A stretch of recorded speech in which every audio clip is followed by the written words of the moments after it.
Sa ngalan ng Ama at ng Anak at ng Espiritu Santo. Amen. Ang pagpapala ng ating Panginoong Hesukristo, ang pag-ibig ng Diyos Ama, at ang makikipagkaisa ng Espiritu Santo naway sumainyong lahat. At sumaiyo rin. Tayo po ay nasa ika-27 linggo sa karaniwang panahon. Mga kapatid, tinipon tayo bilang mga kaanib na angkan ng Diyos. Kaya dumulog tayo sa maawaing Panginoong nagpapatawad ng lubos. Sinugong tagapagpagaling sa mga nagsisisi, Panginoon, kaawaan mo kami. Panginoon, kaawaan mo kami. Dumating na tagapag-anyayang mga makasalanay magsisi, Kristo, kaawaan mo kami. Kristo, kaawaan mo kami.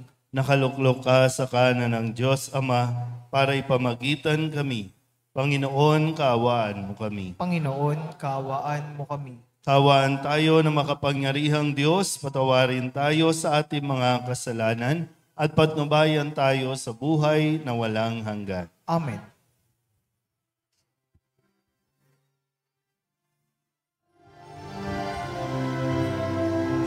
Luwalhati sa Diyos sa kaitaasan, kaloob sa lupa ay kapayapaan.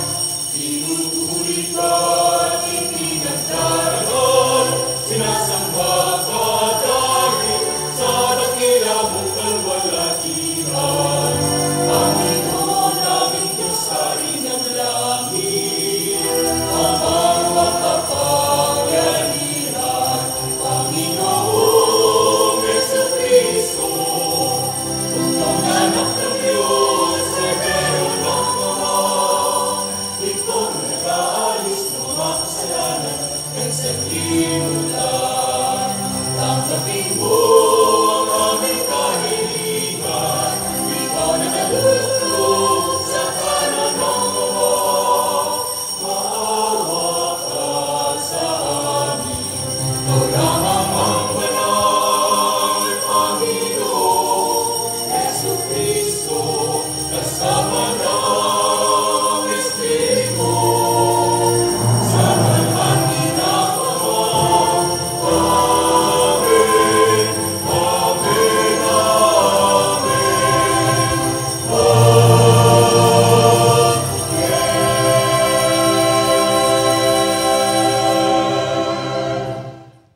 Manalangin tayo. Ama naming makapangyarihan, ang iyong dakilang pagkamaawain ay nangingibabaw sa aming ginagawang kabutihan at idinadaing ng mga kahilingan. Ang kagandahang loob mo sa amin ay gawin mong mag-umapaw upang ang kasalanang ipinangangambang ihingi ng kapatawaran ng budhi naming takot na ikaw ay lapitan ay iyong patawarin ng lubusan at ang ipinag-aalangan naming hilingin sa pagdarasal ay iyong pagbigyang aming makamtan. Sa pamamagitan ni Jesucristo, kasama ng Espiritu Santo, magpasawalang hanggan. Amen. Magsiupo po lahat. Nilikha ng Diyos ang lalaki at ang babae para sa isa't isa Sa kasal, sila'y kanyang pinag-isa. Sa Ebanghelyo, binibigyan diin ni Jesus ang kaloobang ito ng Diyos sa pagbabawal sa diborsyo. Pagbasa mula sa aklat ng Henesis. Sinabi ng Panginoon Diyos, hindi mainam na mag-isa ang tao. Bibigyan ko siya ng makakasama at makakatulong. Kaya lumikha siya ng mga hayop sa parang at ibon sa himpapawid. Inilapit sa tao at ipinaubaya dito ang pagbibigay ng pangalan. Kung ano ang kanyang itawag, iyon ang magiging pangalan nila. Ang tao nga ang nagbigay ng pangalan sa lahat ng ibon at mga hayop, maging maamo o mainam. Ngunit wala isa man sa mga ito ang angkop na kasama at katulong niya. Kaya't pinatulog ng Panginoon ang tao. Samantalang nahihimbing, kinuha niya ang isang tadyang nito at pinaghilom ang laman sa tapat niyon. Ang tadyang na iyo'y ginawa niyang isang babae at inilapit sa lalaki. Sinabi ng lalaki, sa wakas, narito ang isang tulad ko, laman ng aking laman, buto ng aking buto. Babae ang siyang itatawag ko sa kanya, sapagkat sa lalaki nagmula siya. Ito ang dahilang kaya iiwan ng lalaki ang kanyang ama't ina, upang sumama sa kanyang asawa, sapagkat sila'y nagiging isa. Ang salita ng Diyos. Salamat sa Diyos. Salmong tugunan ay ating pong aawitin. Tayo nawa ay basbasan ng poon magpakailanman.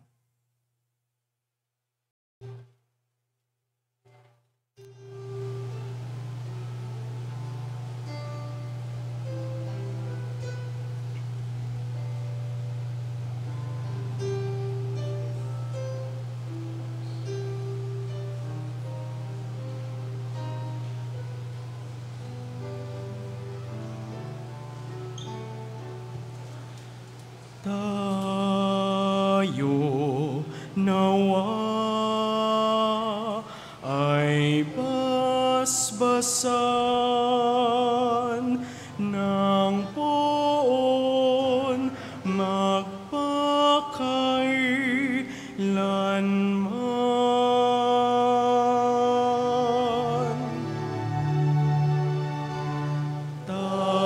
Tayo nawa ay basbasan ng poon magpakailanman.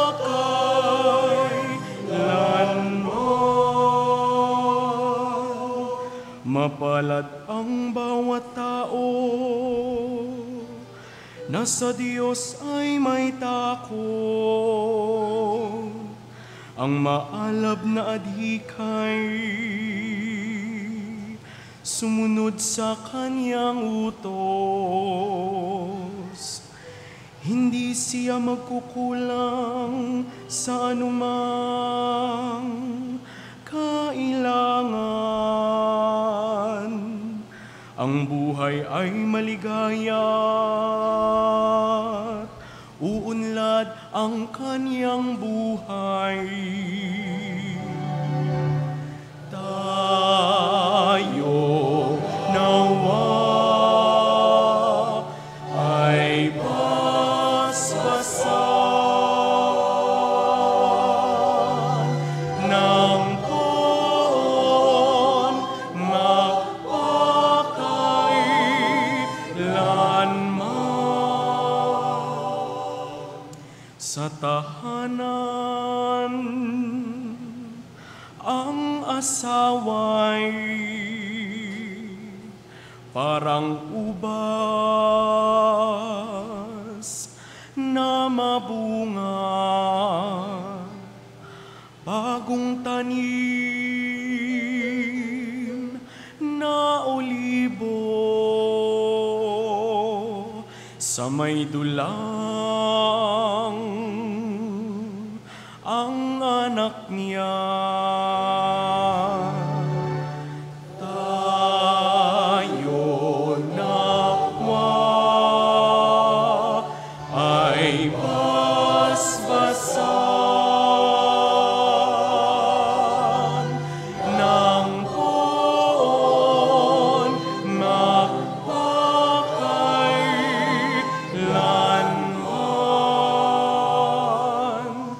Ang sino man kung ang Diyos buong pusong susundin, buhay niya ay uunlad at laging pagpapalain. Buhay niya ay uunlad at laging pagpapalain. Mula sa Sion pagpapala nawa ng Diyos ay tanggapin at makita habang buhay pag-unlad ng Jerusalem. Tayo nawa ay basbasan ng buon magpakailanman. Ang magiging iyong apo nawa ikaw ay abutin, naway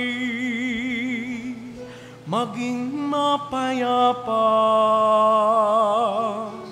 itong bayan ng Israel. Tayo nawa ay basbasan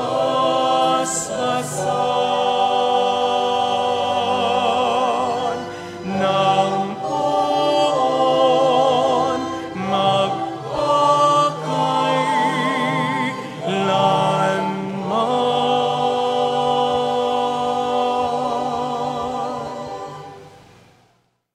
Sa pagiging tao at pagdanas ng kamatayan, naging tunay na kapatid natin si Jesus. Muli niya tayong iniakay sa pag-ibig at buhay ng Diyos Ama. Pagbasa mula sa sulat sa mga Hebreo. Mga kapatid, alam nating si Jesus, bagamat sandaling panahong pinababa kaysa mga anghel, ay binigyan ng karangalan at kadakilaan dahil sa kanyang pagkamatay. Dahil sa pag-ibig ng Diyos, niloob niya na si Jesus ay mamatay para sa ating lahat.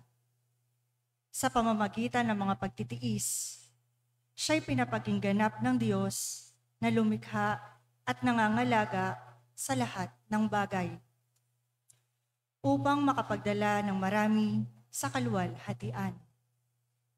Marapat lamang na gawin niya iyon sapagkat si Jesus ang pinagmumulan ng kanilang kaligtasan. Si Jesus ang nagpapabanal sa kanila at iisa ang Ama na nagpapabanal at nang pinapaging banal. Kaya't hindi niya ikinahiyang tawagin silang mga kapatid. Ang salita ng Diyos. Salamat sa Diyos. Magsitayo po lahat. Alleluia.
ang Panginoon. at sumaiyo rin. Ang mabuting balita ng Panginoon ayon kay San Marcos. Papuri sa iyo, Panginoon.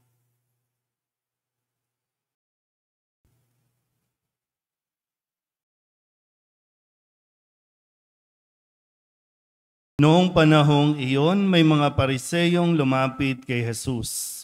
Ibig nilang masilo siya, kaya't kanilang tinanong, "Naayon ba sa kautusan na hiwalayan ng lalaki ang kanyang asawa?" Tugon niya, "Ano ang utos sa inyo ni Moises?" Sumagot naman sila, "Ipinahintulot ni Moises na hiwalayan ng lalaki ang kanyang asawa matapos bigyan ng kasulatan sa paghihiwalay." Ngunit sinabi ni Jesus, "Dahil sa katigasan ng inyong ulo, kaya niya inilagda ang utos na ito. Subalit sa pasimula pa, nang likain ng Diyos ang sanlibutan, nilalang niya silang lalaki at babae. Dahil dito'y iiwan ng lalaki ang kanyang ama at ina at sila'y magiging isa. Kaya't hindi na sila dalawa, kundi isa.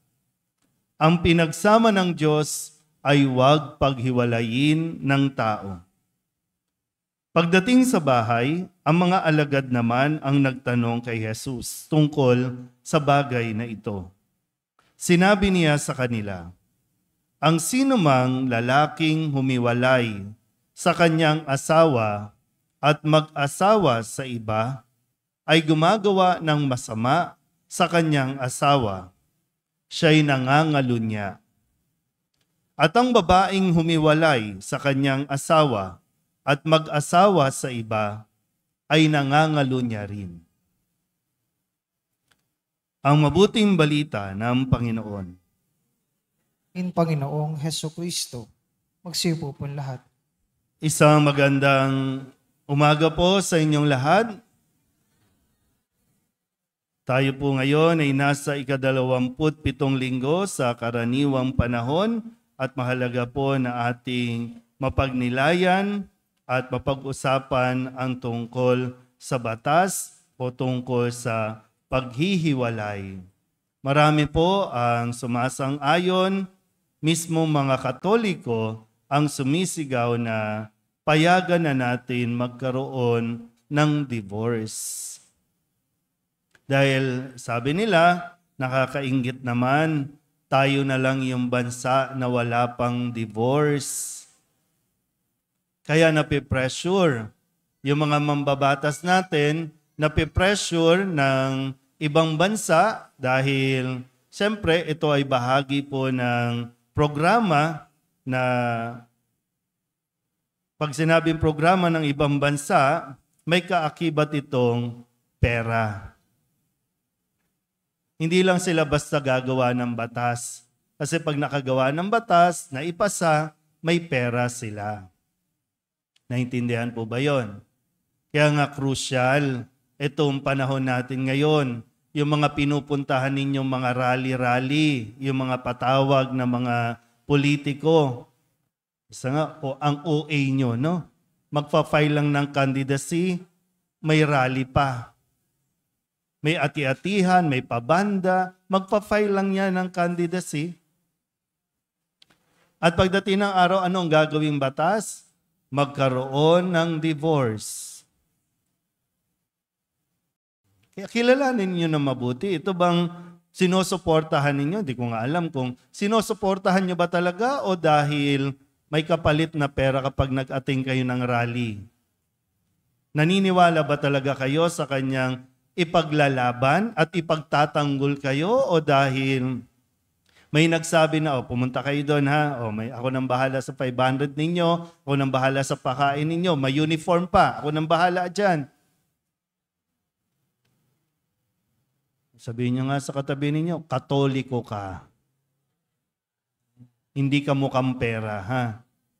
Bihira kayo. Hindi tayo matututo, no? Yung isang araw na paghahanap buhay, kasi magkano ang one day, di ba? 500, 1,000. Isang araw lang naginhawa, ubus na. Pero ang kapalit niyan, ilang taon. Kaya mag-isip kayo ha.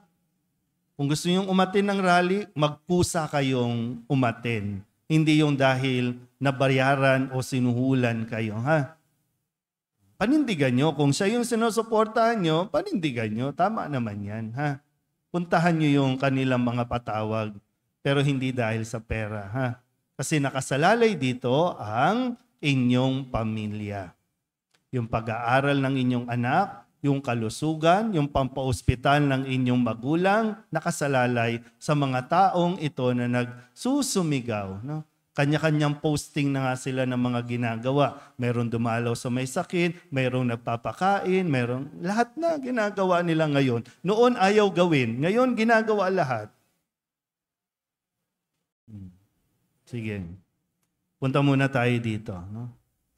Sabihin nyo nga ulit sa katabi niyo, huwag matigas ang ulo.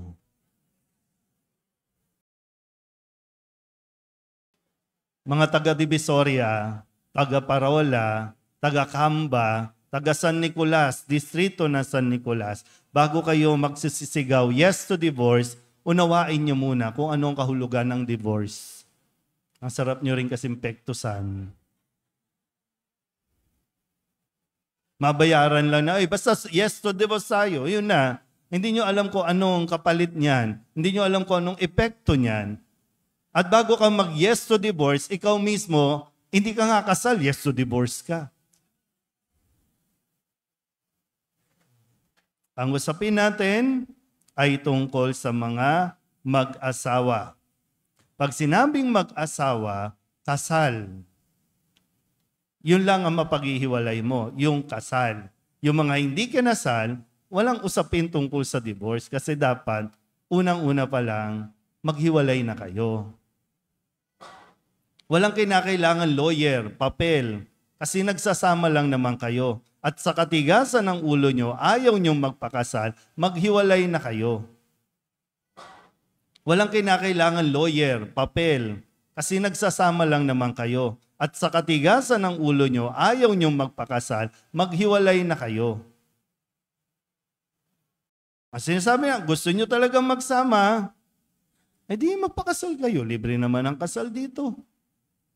Hindi nyo kinakailangan mag-imbita. Hindi nyo kinakailangan magpakain ng maraming tao. Kayo lang. Kayo nga lang dalawa. Pwede na. Naintindihan po ba? Okay. So punta tayo dito. Bakit daw nagkaroon ng divorce? Bakit iniutos ni Moises? Na-pressure. Na-pressure si Moises. Kaya sige, bigyan nyo ng kasulatan. Para kanino? Maprotektahan ang babae. Kasi pag hiniwalayan ng lalaki yung babae, paano siya mabubuhay? Kaya ngayon, pinapaliwanag ni Jesus, sa umpisa pa lang hindi ganyan. Kaya nga ang pinagsama ng tao, huwag paghiwalayin, o ang pinagsama ng Diyos, huwag paghiwalayin ng tao. Ngayon, pinapaliwanag ulit ni Jesus, okay, hindi kayo mapigilan. Kailangan kayong paghiwalayin. Dahil paubos na yung ngipin ng babae, kakabuntal ng lalaki. Ihiwalay na yan. Ihihiwalay lang. Naintindihan ba yung bahagi na yun? Pambira, kayo naman mga babae, inihiwalay na nga kayo doon sa lalaki. Umanap kayo ng bagong lalaki, bubuntal sa inyo.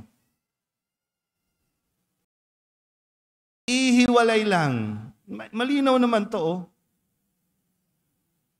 Huwag niyo sabihin na yung simbahan kasi gusto nila bugbugin kami ng bugbugin. Ihiwalay yan. Kasi yung lalaki may sapak sa utak. Kailangan iparehab. Ay kaya lang, hindi pa nagpaparehab, naghanap na naman ng kakasamahin. Yung iba namang kinakasama, yung mga babae, hindi rin nag-iisip. Bakit ba ito hiniwalayan? Bakit ba ito humiwalay? Wala, patol lang ng patol.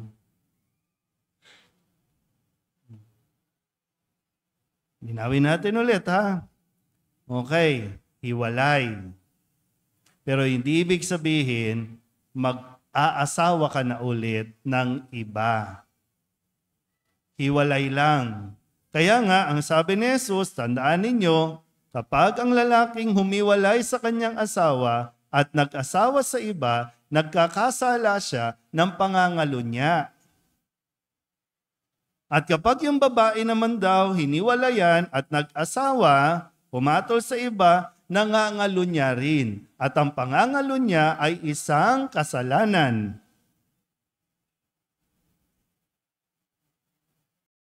Mortal na kasalanan. Huwag nating i-justify na sinasabi na mabait naman po sila. Tumutulong nga po sila eh. Wala naman po silang ninanakaw, walang inaagrabyado. Pag sigurado ka, walang inaagrabyado.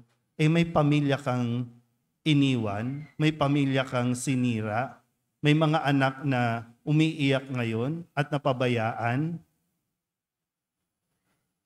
Pag ang lalaki sumama sa iba, magkakaanak yan.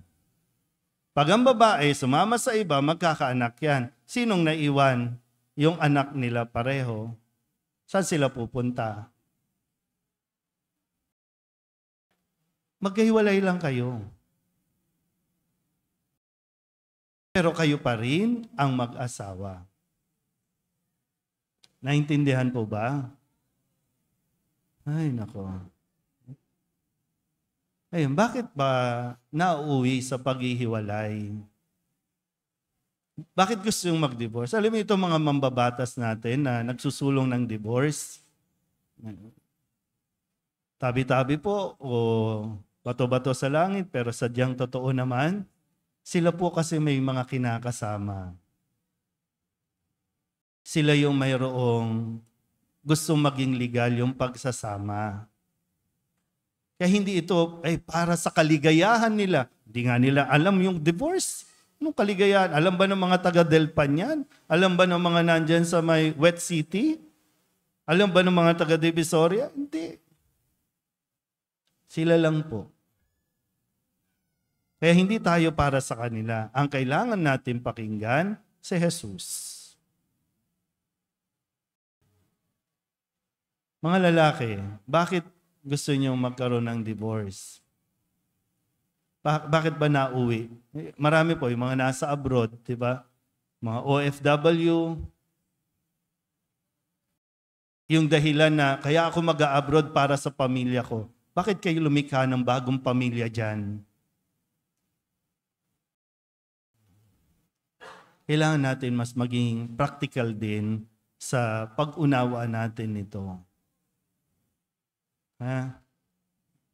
Tandaan niyo mabuti, mga kabataan, hanggat maaga, maintindihan ninyo ng mabuti ito. Para hindi kayo maulit, hindi nyo gayahin yung pagkakamali ng inyong mga magulang. Yung magulang ninyo, magulang nyo yan. Irespeto nyo, igalang ninyo, may mga kahinaan yan. Pero kailangan nyo matuto sa kanilang kamalian. Magulang nyo yan, pero hindi automatic mag-asawa ang magulang ninyo. Hanggat hindi sila kasal. Naintindihan ba yun? Ha? Well, mag-aaral muna, ha? Unang jowa-jowa muna, ha?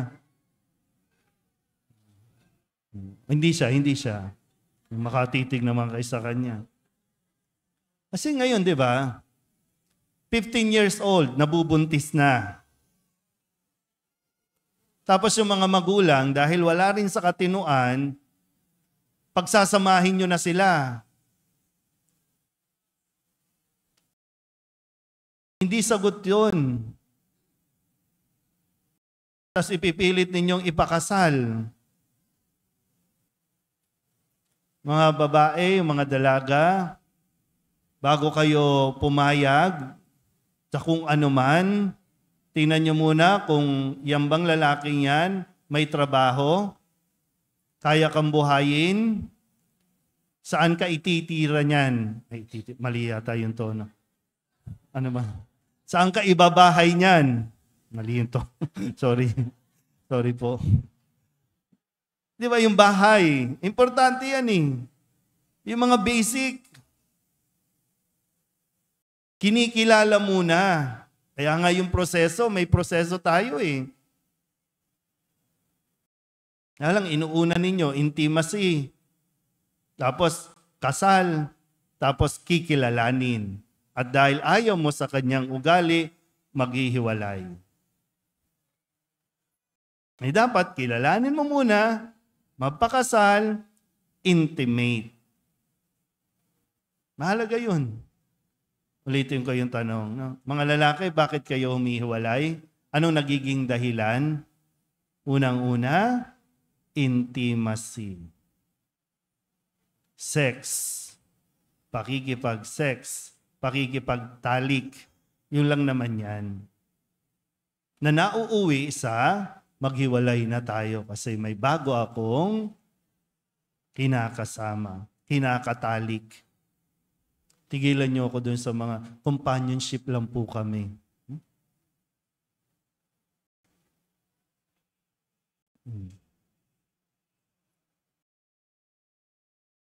Ano? Ang gagawin natin dito? Kasi alam niyo, pag nagkaroon ng divorce, pag sinabi natin divorce, no, yung pag divorce kasi, ibig sabihin may kasal, ha? Valid yung kasal. Tapos gusto nilang sirain. Ang mayroon tayo sa simbahan, annulment. Pag sa annulment, ibig sabihin, nadidiscover na sa simula pa lang, walang valid na kasal. Kaya walang kasal. Pero siyempre, kailangan dumaan sa proseso. Kasi hindi pwedeng, ayaw na namin. Sawa na kami sa isa't isa. Gusto na naman namin yung bago. Hindi pwedeng ganon. Kaya magdesisyon ka ng tama.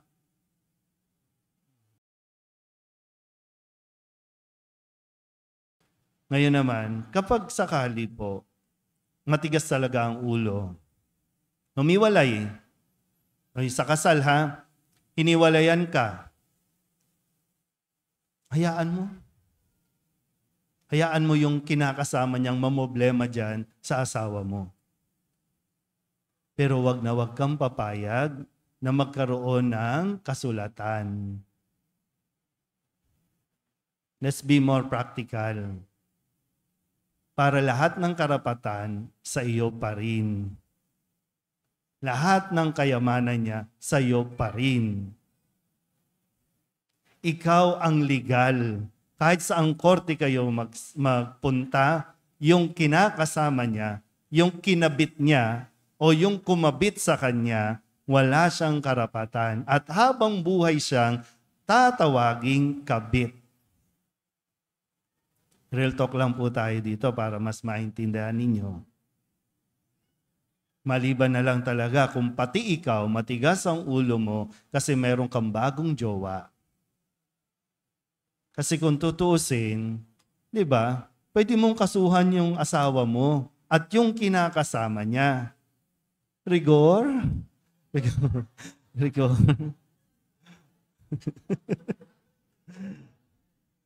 Ang liempo, rigor. Pwede mong kasuhan. Di ba? Pero wag mo nang gawin. Wag na. I-enjoy mo na yung buhay mo. Kung nagtatrabaho yung asawa mo, ang sweldo sa iyo. Then enjoyin mo yung buhay mo. Magpakasaya ka. Huwag kang mabuhay na bitter. Pinagpalit ako eh. Siguro ang pangit ko na. Oo talaga. Kasi pinabayaan mo sarili mo. Ang pangit mo na. Baka pwedeng ganun, di ba?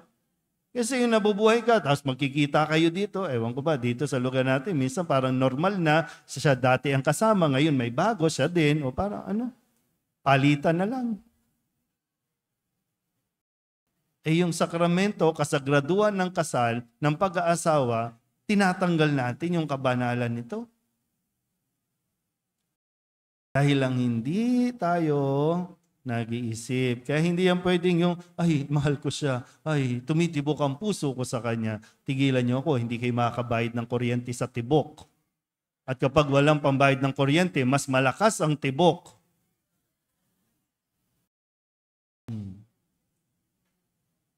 Desisyon yan eh. Ano ba? Siya ba ang aasawahin ko? Siya ba magiging asawa ko? Desisyon yan. Kaya ba niya akong buhayin? Kaya niya bang itaguyod ang magiging pamilya namin? Ngayon pa lang pag-isipan mo na yan. Hindi yung puro kayo barbecue dyan sa labas.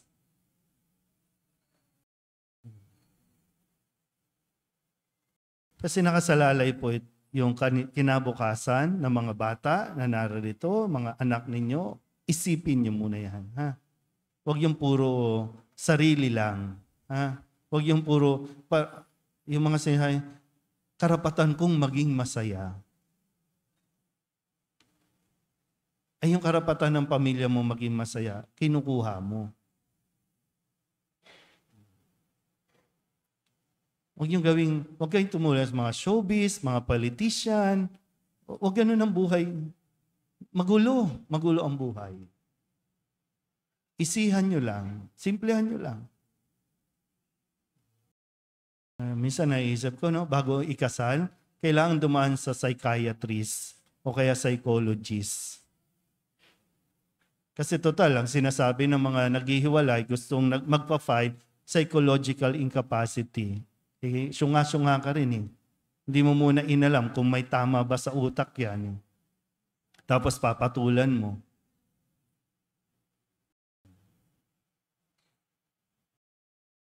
JC.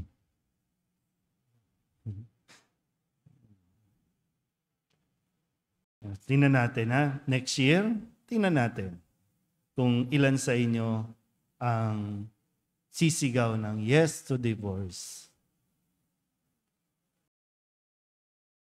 Madalas ko rin sinasabi ito sa mga ikinakasal ko. Kung naniniwala ka sa divorce, huwag ka nang magpakasal. Kasi yung proseso, yung bayad, wag na. Kung naniniwala. At yung mga nagnininong at nagnininang, kung naniniwala kayo sa divorce, huwag na kayong tumanggap ng pagiging ninong at ninang. Kalokohan lang yun. Pagtibayin natin. Protektahan ninyo ang inyong mga pamilya, mga nanay, tatay, mga mag-asawa. Kayo ang number 1 na magtatanggol sa inyong pamilya. Hindi magiging madali ang pagiging mag-asawa. Kailangan ninyong maunawaan at tanggapin ang ugali ng bawat isa. Mag-aaway kayo, pwede kayong magsuntukan, magsampalan kayo, pero wag kayong bibitaw sa Diyos. Dahil yung sampal, pwedeng mawala yan sa isang simpleng halik lang. Huwag kayong maghalikan, hindi kayong mag-asawa. Di ba? Kasi may ugali. Lumalabas yung ugali. Makikilala ninyo ang isa't isa. Yung mga plato na ibabato ninyo sa isa't isa, pwedeng palitan niya. Marami dito sa Divisoria, mas mura pa. Pero wag kayong bibitaw. Kapit lang. Kapit kayo sa Diyos. At tandaan niyo, ang pinagsama ng Diyos, huwag pagayuwalayin ng tao. Pananagutan natin yan. At pwede tayong mapunta sa impyerno kapag sinira natin ang mag-asawa. Amen?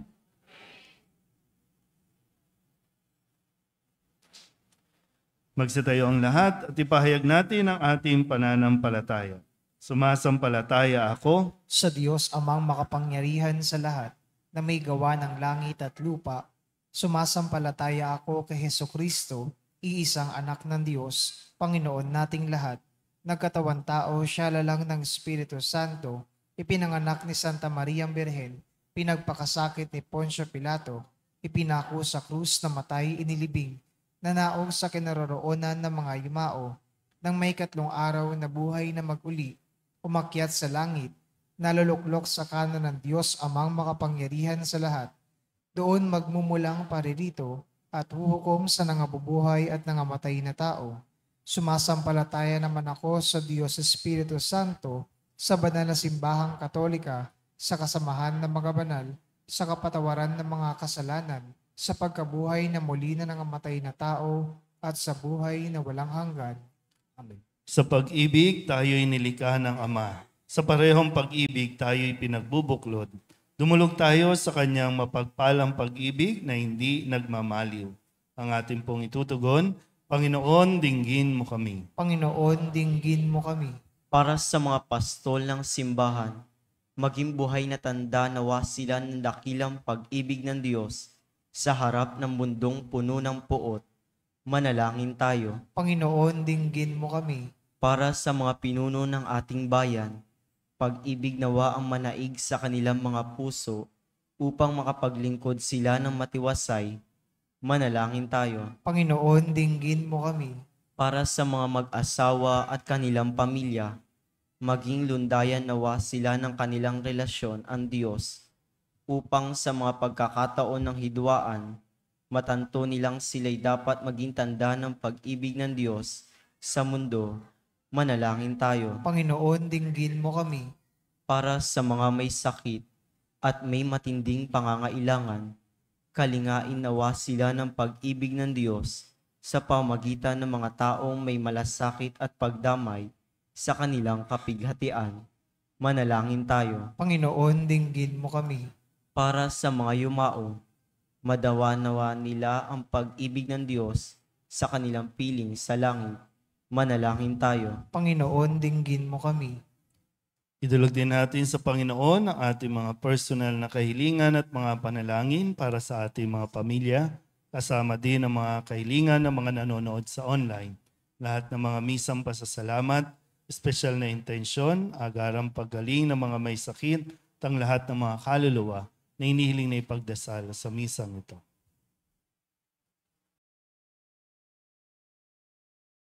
Ang lahat ng ito iniiling namin sa ngalan ni Kristo ang aming Panginoon. Amen. Magsiupo po lahat.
Manalangin kayo mga kapatid upang paghahain natin ay kalugdan ng Diyos Amang makapangyarihan. Tanggapin nawa ng Panginoon itong paghahain sa iyong mga kamay, sa kapurihan niya at karangalan, sa ating kapakinabangan, at sa buong sambayanan niyang banal.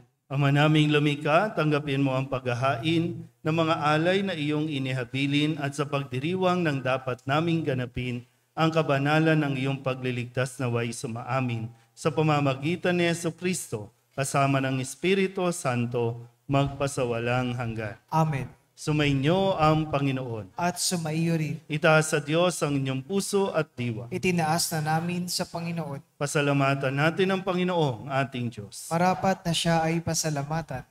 Ama naming makapangyarihan, tunay nga marapat na ikaw ay aming pasalamatan. Nasa iyo ang aming buhay, pagkilos at pag-iral. Sa pamumuhay namin araw-araw, tinatamasa namin ang iyong pagmamahal. Sa pag-ibig mong ipinunla sa sangkatauhan, ang Espiritu Santo'y unang aning bigay ng anak mong naglagak sa amin ng katiyakang nakalaang mabuhay kami sa piling mo kailanman. Kaya kaysa ng mga anghel na nagsisiawit ng papuri sa iyo, nang walang humpay sa kalangitan, kami nagbubunyi sa iyong kadakilaan.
Ama naming banal, ikaw ang bukal ng tanang kabanalan. Kaya't sa pamamagitan ng iyong Espiritu, gawin mong banal ang kaloob na ito upang para sa aming maging katawan at dugo ng aming Panginoong Hesu Kristo. Bago niya pinagtiis ang kusang loob na maging handog, hinawakan niya ang tinapay, pinasalamatan kaniya, pinaghati-hati niya iyon, iniabot sa kanyang mga alagad at sinabi, tanggapin ninyong lahat ito at kanin, ito ang aking katawan na ihahandog para sa inyo.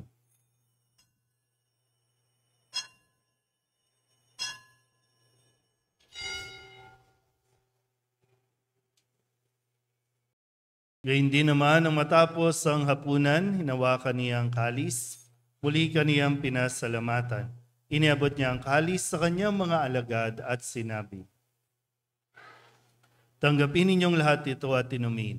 Ito ang kalis ng aking dugo, ng bago at walang hanggan tipan. Ang aking dugo na ibubuhos para sa inyo at para sa lahat sa ikapagpapatawad ng mga kasalanan. Gawin ninyo ito sa pag-alaala sa akin.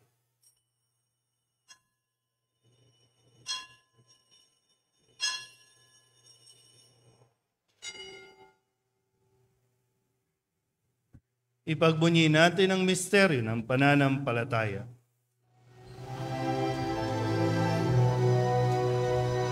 Sa krus mo at pagkabuhay, kami natubos mong tunay. O Jesus, naming mahal, ligtas mo kami lahat. O Jesus, naming mahal, kayo lamang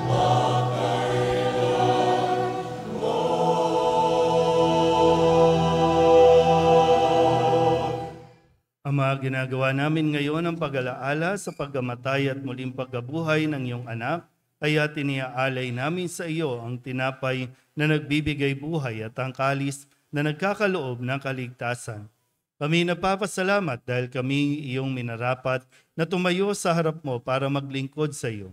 Isinasamo namin kami magsasalo-salo sa katawan at dugo ni Kristo ay mabuklod sa pagkakaisa sa pamamagitan ng Espiritu Santo.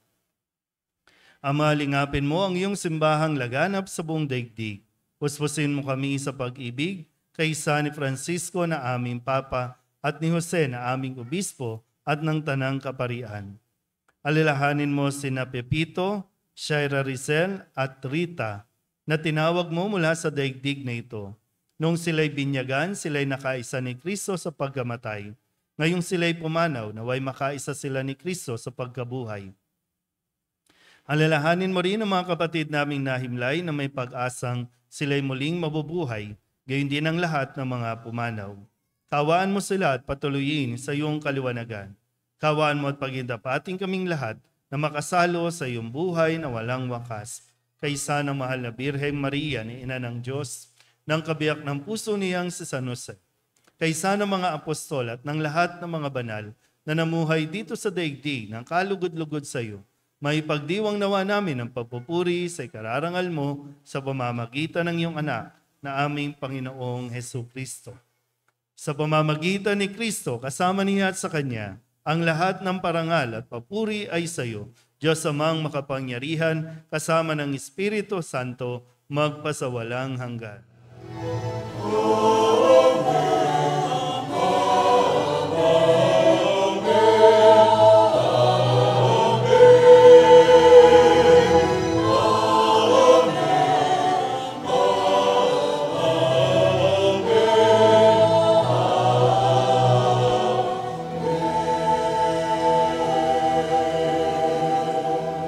Sa tagubilin ng mga nakagagaling na utos at turo ni Jesus sa Panginoon natin at Diyos, ipahayag natin ang lakas loob.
Hinihiling namin kami ihadya sa lahat na masama, pagkalooban ng kapayapaan araw-araw, iligtas sa kasalanan at ilayo sa lahat ng kapahamakan. Samantalang aming pinananabikan ang dakilang araw ng pagpapahayag ng tagapagligtas naming si Hesus Kristo.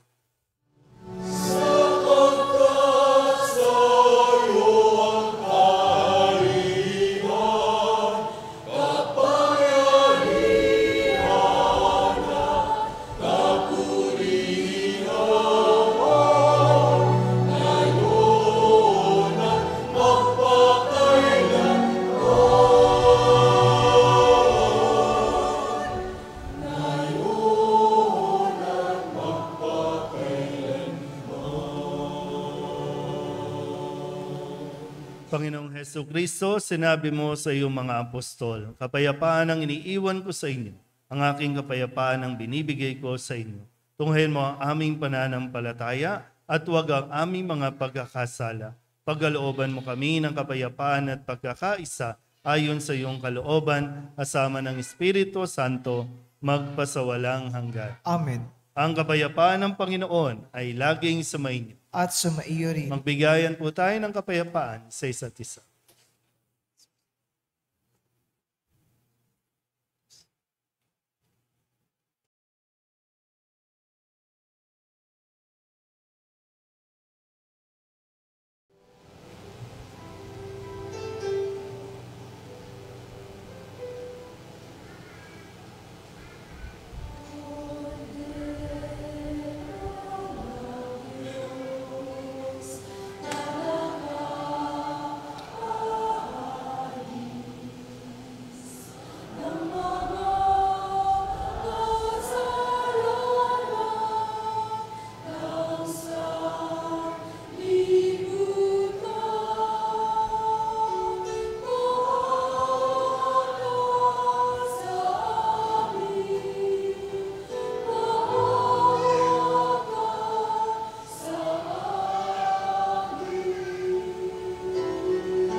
ng sanlibutan,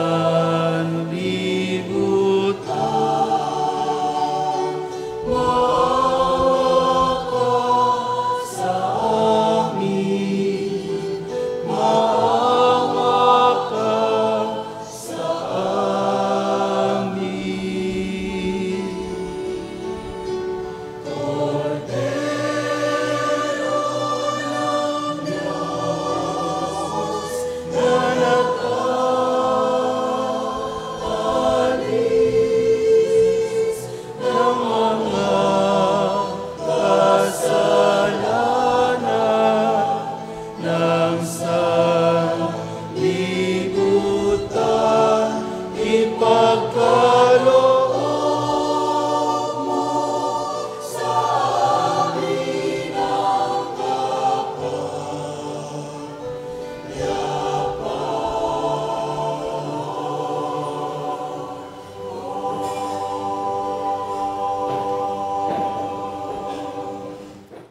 Ito ang kordero ng Diyos. Ito ang nag-aalis ng kasalanan ng sanlibutan. Mapalad ang mga inaanyayahan sa kanyang piging.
Manalangin tayo. Santo, magpasawalang hanggan. Amen. Magsipo po ang lahat.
masiyahan, maging angkop na dambana ng Diyos at ng tanan. Halina't magbigay ng ayon sa kalooban, ang tulong-tulong ng siyang kailangan sa paglago ng ating simbahan. Ang nagtipunin na biyayang tunay ng salagana, siyang pagbibigo. Sa ating simbahan, marami kailangan na maisaayos na ang lahat masiyahan. Maging angkop na dambana ng Diyos at ng tanan. Halina't magbigay ng ayon sa kalooban, ang tulong-tulong ng siyang kailangan sa paglago ng ating simbahan. Ang nagtipunit na biyayang tunay ng salagana, siyang pagbibigo. Ang tulong-tulong ng siyang kailangan sa paglago ng ating simbahan. Ang nagtipunit na biyayang tunay ng salagana, siyang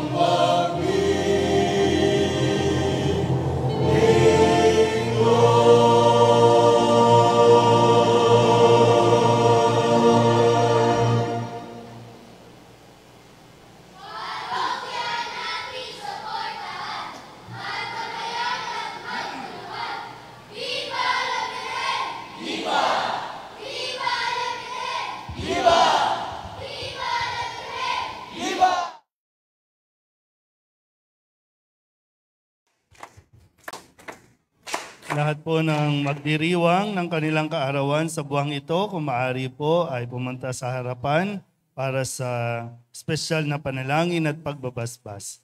Mga magbe-birthday sa buwan ng Oktubre.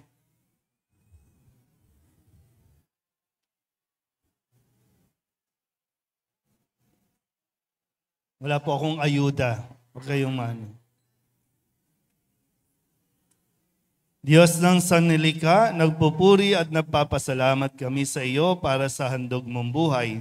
Dinggin mo ang panalangin ng mga kapatid namin na gumugunita ng kanilang kaarawan sa buwang ito at nagagalak sa mga handog mong buhay at pag-ibig, pamilya at kaibigan.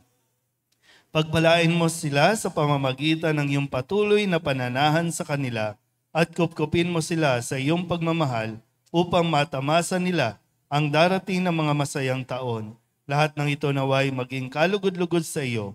Inihiling namin ito sa pamamagitan ni Kristong aming Panginoon. Amen.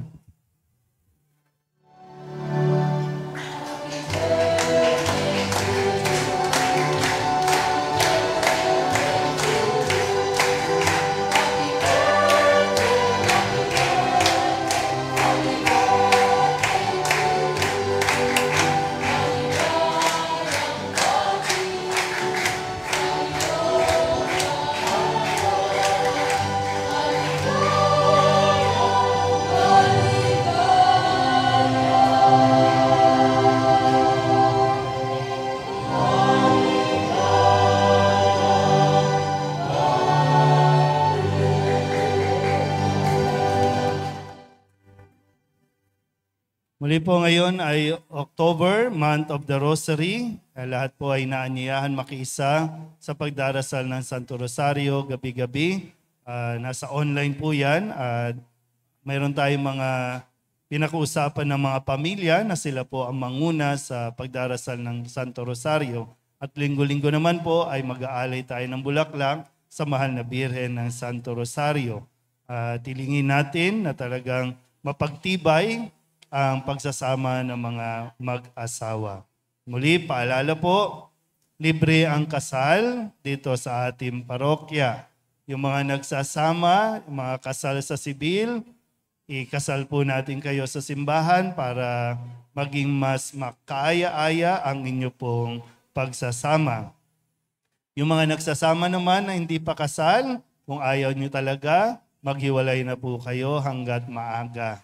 Huwag nyo na pong dagdagan pa yung inyong mga anak kung hindi nyo rin lang nakikita na mag-aasawa kayo. Hindi porket may anak, mag-asawa na. Ha? Nagsasama lang po kayo. At panghuli na lang po, sana po ay naghahanda kasi tayo sa pagpili ng mga iboboto natin sa susunod na eleksyon. Naririnig niyo po sila sa kanilang mga pangako. Iaangat namin ang buhay ninyo. Babaguhin natin ang buhay ng Pilipinas o kaya buhay ng Maynila. At kayo naman, mabuhay, magbabalik, balik na. Gano'n naman kayo, no? Pero yung realidad, tandaan po ninyo ha. Kaya sana po, kaya kayo pupunta sa rally kasi gusto nyong baguhin ang buhay nila. Hindi buhay nyo. Buhay nila ang binabago natin. Kabaliktaran po ang nangyayari. Sila yung mga ngako, pero tayo ang tutupad ng pangarap nila. Pwedeng pamilya nila, babaguhin natin. Kasi yung politika, business ng pamilya nila. Yan. Nakikita niyo po ba? O kasi kayo, ganyan pa rin. Tayo, ganito pa rin. Vendor, tricycle driver, ganyan pa rin ang buhay. Pero sila, wala na dito. Nandun na sa subdivision. Babalik lang kasi mangangako ulit. O kaya, kung di ka ba naman kasi magising-gising sa katotohanan. Kapag kinakawayan kayo, sabihin ninyo, mali po, gusto namin baguhin ang buhay ninyo. Gusto namin iangat ang pamilya ninyo. Kasi ilan tayo dito? Halimbawa, ilan tayo dito? 100. Siya, isa lang. Tayo magtutulong. Diba? Yun yung realidad. O kaya, piliin ninyo kung sino yung gusto ninyong magbago ang buhay nila. At piliin ninyo kung sino yung gusto ninyong nakawan ka, lokohin ka. Yun ang piliin. Diba? Real talk lang po tayo sa nangyayari sa paraan ng ating pong pagpili. Pero kilatisin ninyo na mabuti ha. Lalo na yung mga walang trabaho dito. Ha? Yung mga walang trabaho, bukas, Lunes, mag-file na kayo sa COMELEC. Pwede kayong mag-apply. Ha? Diba? Ang dali-dali lang mag-file. Si Diwata nga, nakapag-file eh. So, kayo din pwede. Yeah. So, pero sana po, seryosohin po ninyo ha. Wag lang basta dahil may pera o binili yung inyong karapatan, kaya walang magbabago talaga sa buhay natin. Okay? Magsitayo na po ang lahat. Sumainyo ang Panginoon At sumaiyo rin. at pagpalain kayo ng makapangyarihang Diyos, Ama at Anak at Espiritu Santo. Amen. Tapos sa banal na misa, humayo tayo sa kapayapaan ni Kristo. Salamat sa Diyos. Yung mga gustong kumain, luto na po ang tapsilog ng SSDM. Pero magbabayad na po kayo ngayon. Magandang umaga po. Magandang umaga po, Father.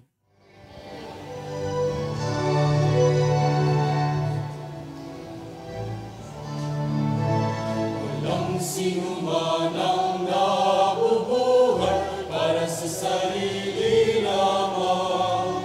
Walang sino man ang namamatay para sa sarili lamang. Tayong lahat ay may pananagutan sa isa't isa. Tayong lahat ay tinipon ng Diyos.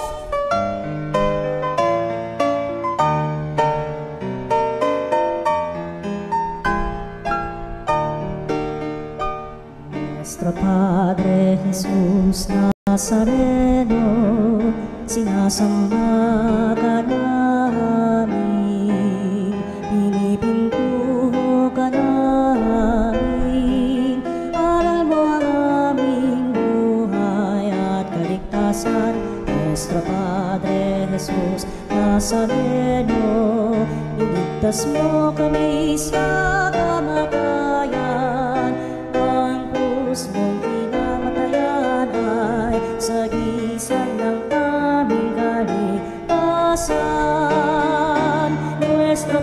Padre Jesus Nazareno, dinarangal ka namin. Nuestro Padre Jesus Nazareno, inulwalhati ka namin. Nuestro Padre Jesus Nazareno, inarangal ka namin. Nuestro Padre Jesus Nazareno, inulwalhati ka namin.